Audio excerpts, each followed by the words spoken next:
Hello, I'm Kaylin Smith, and welcome to The Real. As we can tell, 2020 has been rough on all of us, especially the education system. But the events that have happened have not kept the students or staff at EC3 and our local high schools from working hard. We'll take a look at sports, important senior milestones, a special field trip, and more.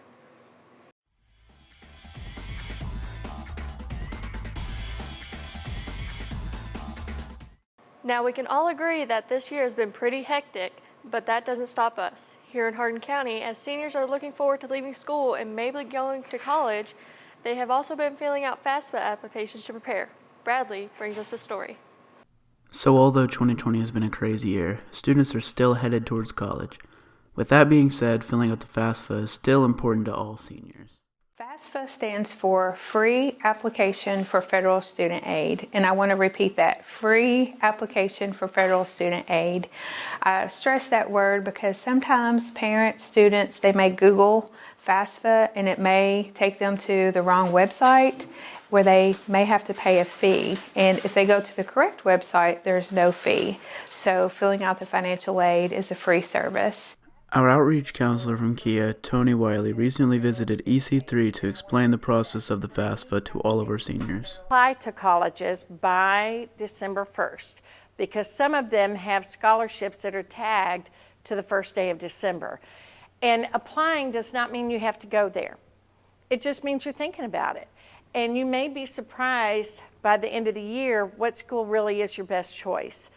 And a lot of things are going to play into that. What do you want out of your college? We're going to look at that too, and some other things. And then the other thing we're going to do this fall is actually how to pay for college. I first heard about FAFSA my freshman year because when you come into high school, of course, there's always announcements about FAFSA for the seniors, but I never really knew what it was until last year when I got into an early college program and they said, oh, this is tuition money, this is scholarship to help any financially struggling seniors, to help them get any kind of new opportunity in college. And then I really studied into it this year and I learned more and more how it can benefit me and get me through life in college. Again, our friends at Kia, the Keys Scholarship Office, they publish these every year for students and families, and it's a guide to getting into college.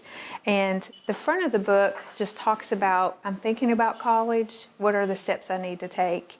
And then the middle of the book really breaks down, okay, I'm going to do this, now how am I going to pay for college? So in this little publication, it really spells out all of financial aid, work study, grants, loans, military benefits, just to name a few of the financial aid options. And then in the back of the book, it has every college in Kentucky. It has their contact information, their financial aid office listed, their programs and degrees that they offer. Just a wonderful resource for students and families. The biggest roadblock is the fact that I need my parents' information as well. I couldn't just go in and do it myself, and I didn't know that going into it. So I tried to fill it out, and that was my first major roadblock was, oh, I'm at school where my parents aren't at, and I'm trying to fill out FAFSA where I need their information. We want them to know that they have a lot of resources as well. I would say talk to your counselors about it, or talk to any senior friends you may have as they're filling it out. I'd be like, hey, what kind of information did you need? What did you put? What kind of benefits did you get? Just so you can start thinking about how you want to fill out your FAFSA and who you need to be talking to, that way you're ready on the first day, because the sooner you fill it out, the better it is. In effect, in our state, if you are interested, depending on what you want to go into, we have college paid for. Now it just gets down to you to figure out, what do I want to study? Which college might I want to go to? And which of these type of things are going to help me pay for it? What do I need to do to make that dream happen? So while I know October seems really early to start working on this, it lets you get your ducks in a row so that by the time you're ready to graduate, you visited the school, you know what money is there, you know what you need to do in the summer, you know how to make that happen, and hopefully when you're 25 years old, you have your job, you have your apartment, you have your nice car, and you're not paying off student loans because you did your homework early. Why is it important? College is not cheap. No matter what type of college a student may attend, if it's a community college, a public university, or private school or university, there's no school out there that's cheap anymore. So filling out the FAFSA is something every student needs to do, no matter what their household income is. And it turns out it's a lot more than I thought it was, but the payoff is going to be way greater than I ever thought it could be as well.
Next up, Central Hardin hosted the JROTC Raiders Cup. Although it looked a little different from past years, it was still a fun day.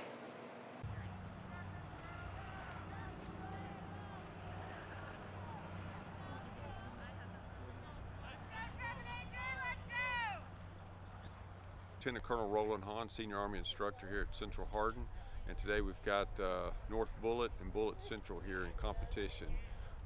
The teams will be going through 5 events: the rope bridge, tire flip, the Aiden litter, the relay, and finally the cross-country run.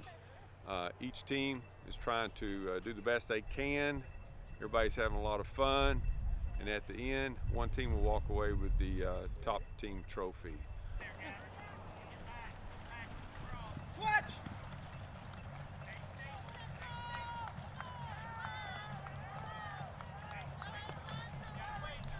I'm Captain Walker. I'm an assistant professor of military science at the University of Louisville, Army ROTC. I'm also a former high school teacher here at Central Hardin High School, so I'm glad to be back and glad to be supporting all the JROTC students that we have here.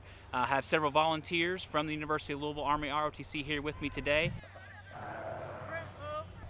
My name is Cadet Paul Katarski. I'm a junior at Bellarmine University and an MS3 cadet in the University of Louisville's Army ROTC program. I'm also a graduate of John Hardin High School here in Elizabethtown, where I did junior ROTC for all 4 years of high school. My name is Second Lieutenant Harper. I'm from the University of Louisville. I'm a Gold Bar recruiter with the University of Louisville. We came out here today to just make sure that all these folks were aware of the different scholarship opportunities that we're offering at the University of Louisville regarding ROTC. Essentially what it comes down to is we will pay for people's school and we will pay for people to train to become an officer in the United States Army. Proud of all we have done, fighting till the battle's won, and the Army goes rolling.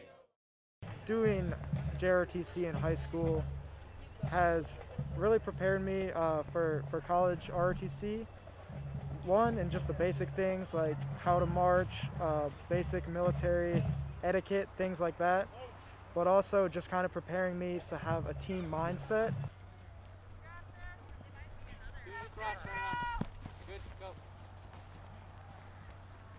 So it's important for high school students to take part in JROTC because it really helps them to develop the character traits that we look for in our officer candidates in ROTC. We look for go-getters, people who have good character. Character is one of the most important things when it comes to the folks that we're looking for. Well, we're at the end of the 10th annual Hardin County Cup, and I tell you what, it came down to the last couple of events to figure out who was going to win. But I'm happy to say that Central Hardin Team 1 came in first.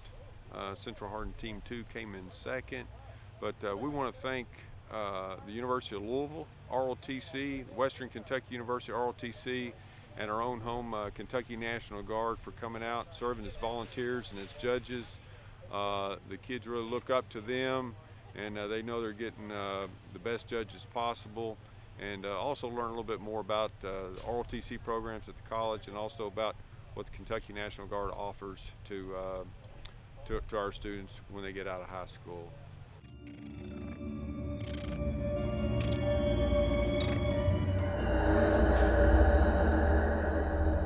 Tiff, like the governor said we have to like wear a mask and wash our hands. But I'm young, I can't catch the coronavirus, so yeah, whatever. Yeah, I'll see you later at the mall. Bye.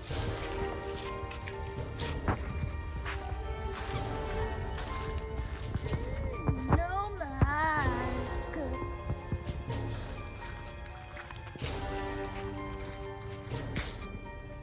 Wait, what was that?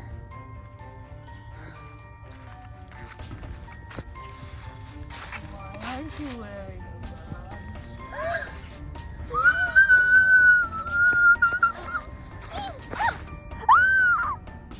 Kids, make sure to wear your mask, wash your hands, and social distance so you're safe from Corona. Veterans Day comes around each year on November 11th, and our schools always find a way to honor our veterans. Let's take a look at how one elementary school still made it happen this year.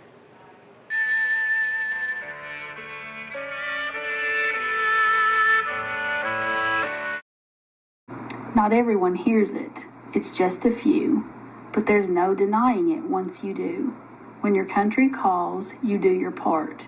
So H is for honor in the American heart.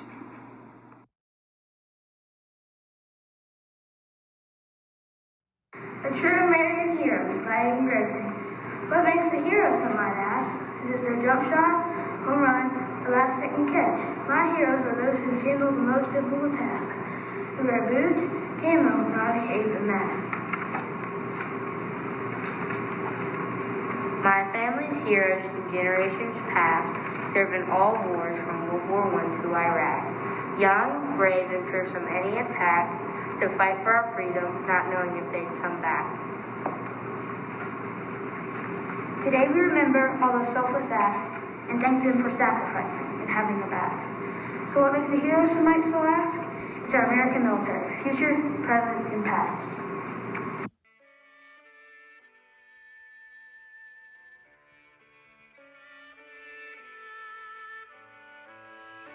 Sometimes I think about America, about her struggles through the years. I think of people who did what they had to do with the strength to act through their fears. Sometimes I think about America, about her future and her past. I know I'm blessed to be living in liberty in a land where freedom will last. For the heroes, for the patriots, for the soldiers, for all the pioneers, I will always be an American, and I'll always cry American tea.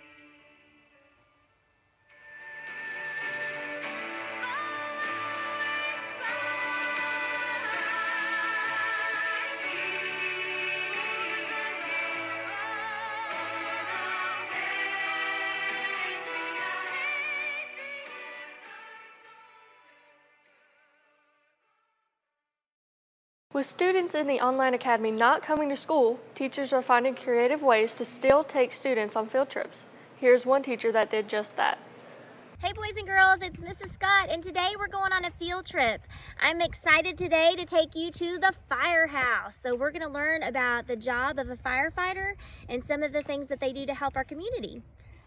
All right, come on over, boys and girls. I see right now, it looks like Chief Scott's out here working. Let's see what he's doing. Hey, Chief Scott. Hey, boys and girls, how are y'all today? Do you have a minute to tell us about what it is to be a firefighter and some of the things that you do? Yes, ma'am. Yes, ma'am. Would you like to take a tour of the fire station? Sure. Okay, let's do that. If y'all follow me, we'll go in here and learn about what it takes to become a firefighter. Come on, guys, let's go look at the firehouse. And boys and girls, you notice that I called it a firehouse instead of a fire station because this is a place for family, and that's why we call it the firehouse instead of the fire station. So that's another little thing you learned today. So, okay, this is the truck base, and here's where we keep all of our fire trucks. We keep 2 tanker trucks here that hauls water, and then we keep an engine over here that pumps water. You guys come over here and I'll kind of show you around the turnout room here too. To my left here, you see all the firemen's gear. They keep it all lined up with all their stuff ready to go. Now, they're responsible for keeping their gear clean and ready at all times. So they need to be able to come in here and get ready within 2 minutes and be on the truck out the door. That's my rules. We have 2 minutes to get on the truck. So, all right, come on this way. Let me show you something really cool. This is kind of our logo down here at the Valley Creek Fire Department is the Lucky 13th.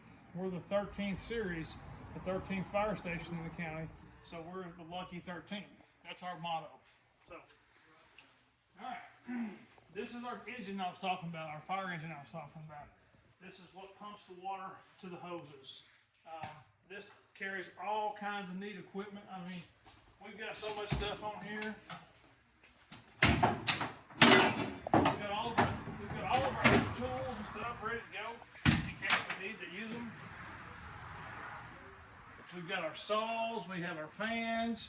We've got just a little bit of everything you can possibly imagine on here.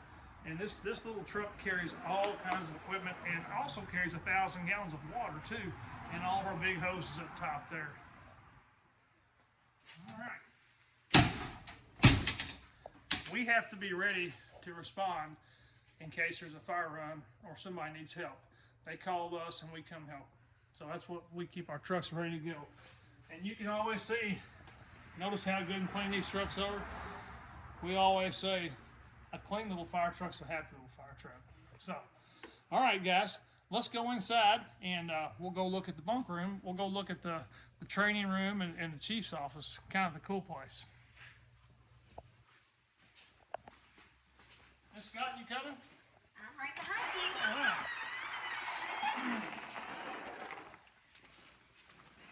Okay, this is the inside of the fire station. This is where we do our business at. We have our meetings. We do all of our trainings here, and you can see the camera can show you. We have a big screen here. We project all of our stuff up there, and we do our talking and our training and stuff here.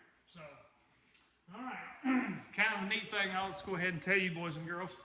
This is in most all fire departments because this was the very first emblem that a fire department had in America. That was the insurance company fire departments. So that was the first fire symbol ever in America.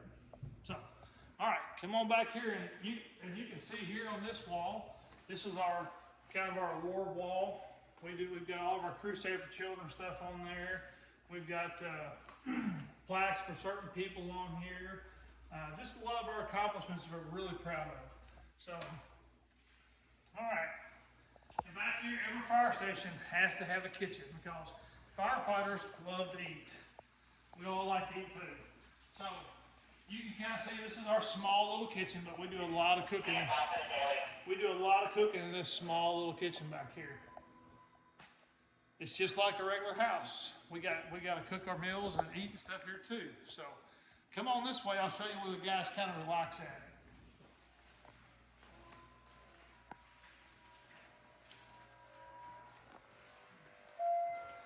Okay, you can see here, you can see the guys got a TV and they've got recliners and kind of couches. They just come in here to relax. You know, this is what we wanted this room for. Just a place for them to kick back and relax when they're here away from their families down here helping us. So sometimes we have to come here and we have to stay long hours at a time. So we want the guys to be comfortable and the girls, guys and girls, we have girl firefighters too. So, and you can kind of see this is kind of the room they kind of hang out in. Now, you can also see the exercise equipment. We encourage them to come down here and use that exercise equipment that keeps them in physical shape. That keeps them in physical shape to be able to fight fires. So, y'all come up here, I'll show you my office.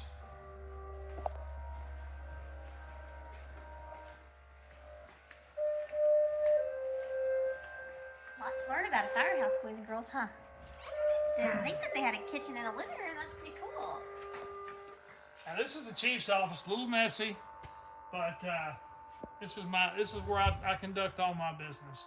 As you can see, there's a lot of memorabilia on the walls. I've been a fireman for 26 years, so I've been doing this a long, long time. You can see over here, got some pictures of my kids.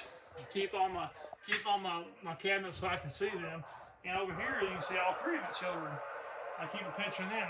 You know, firefighters always kind of keep pictures of their kids because we want to make sure that they're close, that we know what we're working towards is going home to them. So that's what we kind of do. So you can see my old fire helmets on the wall here too. All right, boys and girls, we're going to go out in the bay, and I'm going to introduce you all some of my firefighters, some of my firefighters that's on duty today. So, all right, we'll see you out in the bay. Come on, guys, let's go back out here and meet some of my firefighters. Hey guys, what's going on? I'm just checking the truck out, Chief. Oh, good.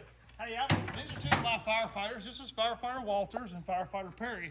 I'm going to let them do a little talking today to you about what they do, what kind of gear we wear, what's their responsibilities as a firefighter, and we'll talk a little bit about some fire prevention and home safety plans too, because that's really, really important that you all understand when I tell you about home safety plans, because I believe I'm going to have Miss Scott make a little test. I want some questions back to you guys about this home safety stuff. So, all right. So, guys, go ahead and start talking about what you all do and what kind of gear you got on. So what we have on right now are bunker pants. This is what keeps our legs from getting burned.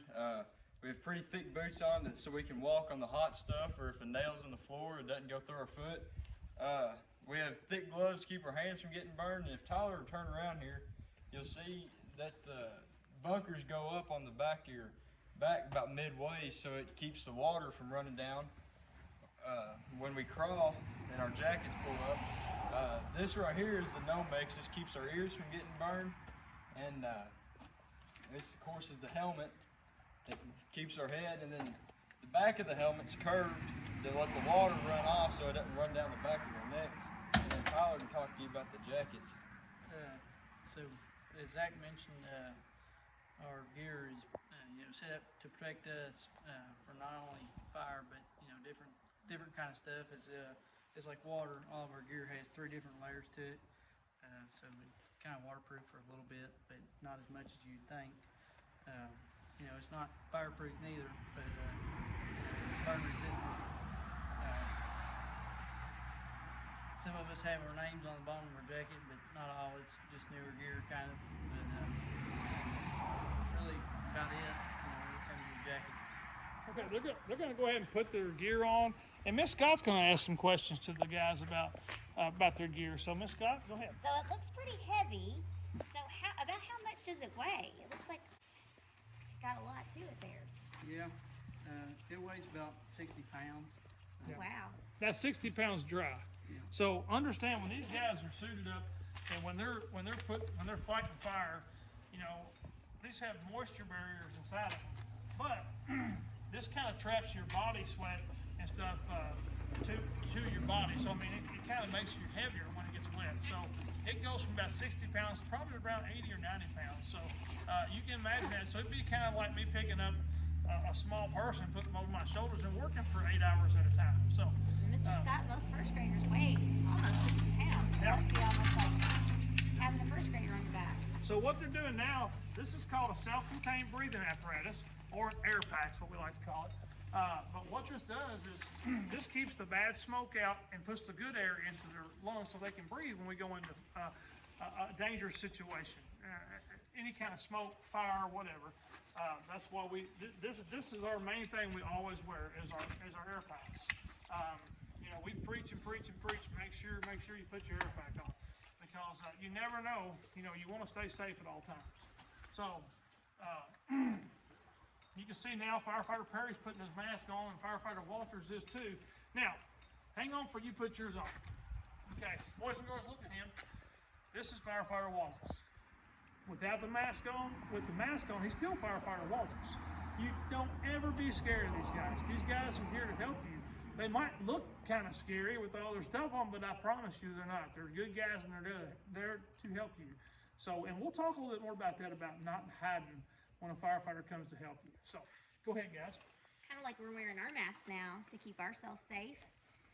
In our different times, they have to keep their masks. They wear this all the time. So yes, they do look a little different, but that's what helps them breathe so they can come in and help you.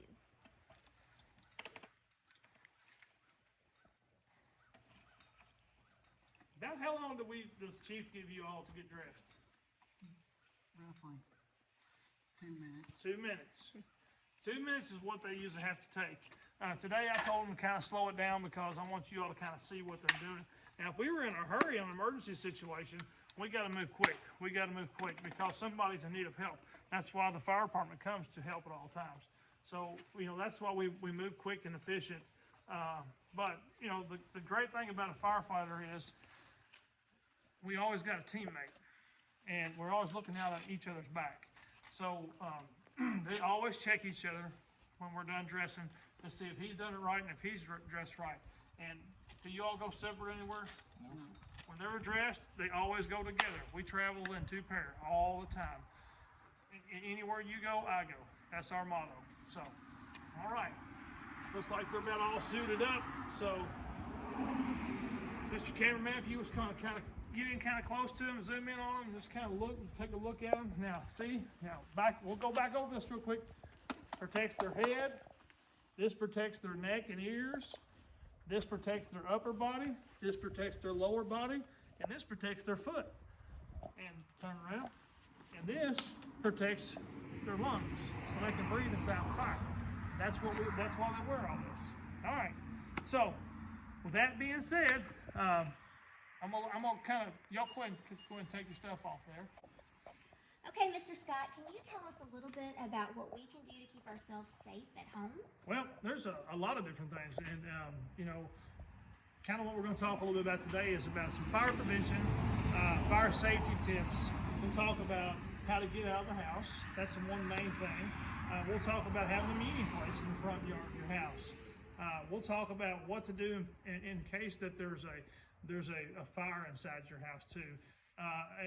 But let's start by saying, what is the most important number, guys, that we should know to call in the case of emergency? 911. 911, very good. Can you guys say that with me? 911. Come on, guys. 911. That's what the number you need now. We don't need to play with that number because that's a serious emergency number. So make sure when you call 911 that you have an emergency. But that's the number you call for help. Okay. And Mr. Scott, can I add something? And if you do call for help, they're going to ask you some questions. So the main thing that you need to be able to tell them is what your name is and where you live. So if you don't know your address, that's a good thing to learn. If you're staying with family or friends, also try to get to know their address so that if you do have an emergency, you can tell them those things. Right. That's right. It's very important information because if you don't give that stuff to us, you know, we kind of need to know where we're coming to. So that's the good thing about 911. And our dispatchers will ask you all those questions and make sure that's the good information you should be able to learn at this age. So yeah, so we'll get together about coming outside the house. You need to have a meeting place, and that's a simple thing. As I know with my family, you know, we go outside. We have a tree out front. That way, if something's on fire, then we know where our kids are going to be at. Now, that's our meeting spot. So, you know, that's where everybody meets is around that tree. So, does that kind of answer your question there, Ms. Scott? I think that sounds like a good idea. So if our house is on fire, and what should we do? Should we stay in there? Should we try to get out? What exactly should we do? I'm going to ask some of my firefighters this question. So, if you guys, another firefighter came up on us. This is firefighter Presley. She's a brand new firefighter now. She's a girl. So I told you all a minute ago back there that, you know, girls can be firefighters too. And she just started. So she's one of our new recruits, and she's a firefighter, and she's also my daughter. So let's start talking a little bit. We'll start over here with Firefighter Perry. Kind of talk about what we should do if we wake up tonight and our house is on fire. Well, the first thing you need to do is stay low. The heat and the smoke is going to rise, and you're going to have 10 to 12 inches from the bottom of the smoke to the floor. That is plenty of room of clean air that you can crawl through. And then after that, when you come to your door, if your door is shut, you need to feel the back of your door with the back of your hand. It's a sensitive spot on your body, and you'll be able to feel, because the fire could be on the back side of your door and you not know it. But if you feel heat, you don't need to open the door, because it allows what they call a flow path to come in there and put you in serious danger.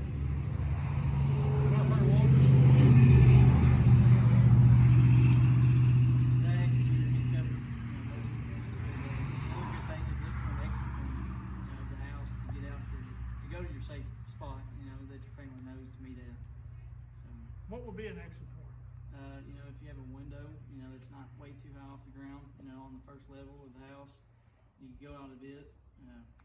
If you got something small in your room or anything, it don't take much to break the window out or raise it up and pop the screen up. You know how to. So, that's some stuff that you could be working on with your parents. Yeah. As how to get out of the house in a bad situation. So that's kind of. Firefighter Presley, do you have anything? Main thing to do is stay low, and if you can't get out of the house, then wait for a firefighter to come and save you. And don't hide. Don't hide. When we're coming in there, guys, when we get inside of a house fire, I'm going to tell you, it's very dark. We can't see. A firefighter operates all about feel. So we got to be able to, when we're feeling, to feel you. And you'll hear us talking. Hey, this is the fire department. We're here. Then you come up to us and say, I'm right here, Mr. Firefighter. Then we'll help you get out. So, boys and girls, please stay calm. Because if you don't stay, I know sometimes when you get put in emergency situations, you get nervous and you get anxious. Just stay calm. Stay calm. Help is coming. Your parents can help you. Firefighters can help you. Stay calm. Just be calm. Just try to stay calm. So, all right, Miss Scott.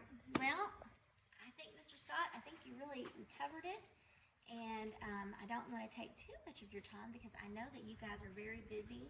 So I would like to really thank the firefighters of Valley Creek Volunteer Fire Department for having us today and telling us how to stay safe and giving us some tips on what we can do in the case of a fire. So thank you guys so much. And it sounds like guys, we've got a fire run. Got a fire run. We got to go and hop on this truck and go. So guys, be safe. Remember, 911. See you guys. Bye. Thank you.